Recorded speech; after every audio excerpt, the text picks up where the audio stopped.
මහා බෝධිසත්වයන් වහන්සේ කෙනෙක් බැඳීම් සහිත ජීවිතයක් නිරන්තරයෙන්ම දකින්නේ ඊටාම පීඩාකාරී හැඟීමකින්මයි. බෝධිසත්වයන් වහන්සේලා කල්පනා කරන්නේ විවාදප්පත්තෝ දුතියෝ. මේ ජීවිතයේහි 100% ගැළපෙන අය මුණ ගැහෙන්නේ නැහැ. හමු වෙන හැම කෙනෙක්ම එකිනෙකාට විෂම අදහස් ඇති නොඑක ආකාරයේ නොගැලපීම් තියන අයයි එකට මුණ ගැසෙන්නේ.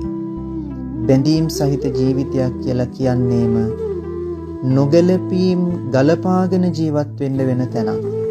ඒක නිසාම මේ ජීවිතේ අපිත් එක්ක කෙනෙක් බැඳිලා ඉන්නවා කියලා කියන්නේම විවාදප්පත්තෝ දුතියෝ. එතන තියෙන්නේ ගැටුම්කාරී බවක්මයි. කෙනෙක් කැමැති වෙන දෙයට අනිත් කෙනා අකමැති. අනිත් කෙනා අකමැති වෙන දෙයට අනිත් කෙනා කැමති. ඒක නිසා හරියට එක අතක වලලු දෙකක් තියෙනකොට ඒ වලලු දෙක නිරන්තරයෙන්ම එකිනෙක ගැටෙනවා වාගේ මේ ජීවිතේ තවත් තැනක බැඳිලා තියෙනවා කියලා කියන්නේම නිතරම වාගේ ගැටෙන ස්වභාවයක් බැඳෙන ස්වභාවයක් එතන තියෙනවා. නමුත් යම්කිසි කෙනෙක් එකලාව හුදකලාව ජීවත් වෙනකොට හරියට තනි වලල්ලක් තියෙන අතක් වගේ ගැටෙන්න කෙනෙක් තව ඇත්තේ නැහැ. හැල හැප්පෙන්න කෙනෙක් තව ඇත්තේ නැහැ. නිදහසේ හුදකලාව ජීවත් වෙන්න පුළුවන්කම තිබෙනවා. ඒක නිසාම මේ හුදකලා ජීවිතයක තියෙන මානසික නිදහස සතුට පිළිබඳව මහා බෝධිසත්වරේ කල්පනා කරන විදිහ හරි අපූර්වට බෝධිචර්යාවතාරය තුල අපට පෙන්වලා දීලා තියෙනවා.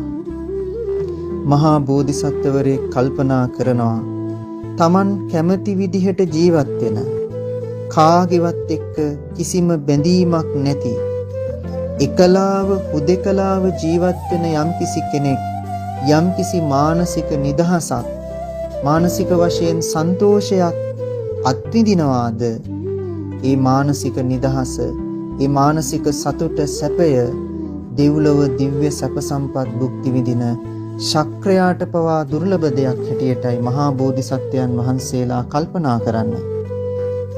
මහා බෝධිසත්වරු කල්පනා කරනවා මේ බැඳීම් වල පවතින සැබෑම ස්වභාවය මොන වගේද කියලා. මච්චෝ ඒකෝ වාච්චේති ඒකෝව ජායතේ කුලේ සංයෝග පරමාත්වේව සම්භෝගා සබ්බපානිනා.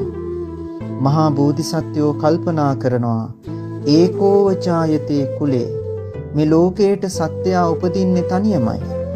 කෙනෙක් මේ ලෝකයට ඉපදෙනකොට මේ මොහොත තුල ඒ කෙනාගේ ජීවිතයේ බැඳි